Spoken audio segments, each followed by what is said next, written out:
We shall see. Well, meanwhile, the Mets making what will likely be their final big move of the big offseason. Free agent Pete Alonso re-signed with the Mets just as spring training is getting underway. Yeah, it was a tough negotiation, no doubt, but Mets fans couldn't be happier to have the polar bear back. Kate Rooney is following all of this. She has the details on how this deal finally got done.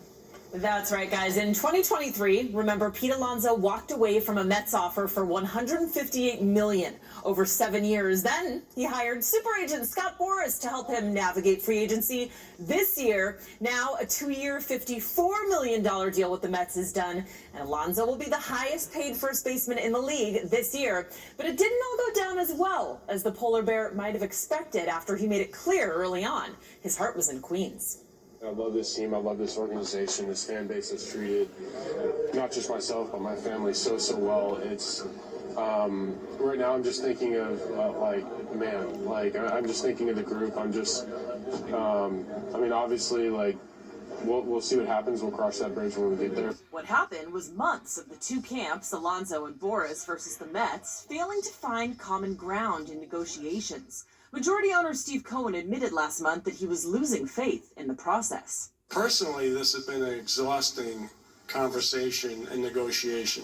I mean, Soto was tough, this is worse. And I'm being brutally honest. I don't like what's been presented to us.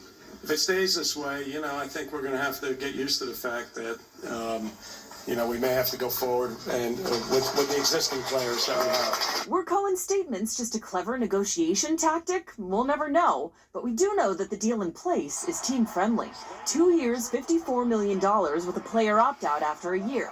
Alonso ended up with a contract that's a far cry from the $158 million 7-year deal he left on the table in 2023.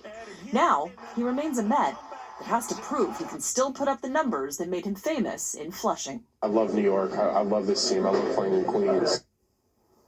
Now, Alonso is coming off a down year. By his standards, he had 34 home runs and 88 RBIs this year. So the first year of this upcoming deal, it's $20 million with a $10 million signing bonus. And it's essentially a prove-it deal. If he has a great season, he can opt out and go right back to free agency. So you know what they say, guys, always bet on yourself. That's what he's doing.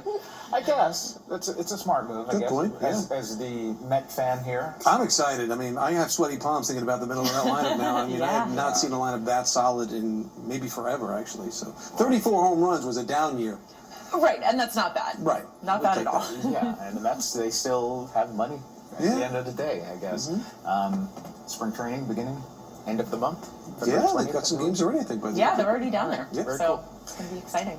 God, if only the weather was giving us a Spring. sense of spring. It's hard to get that feeling, right? No. Snowballs will be throwing around maybe by the weekend, but not baseball. But in the meantime, let's talk about it. There's a lot of action going on.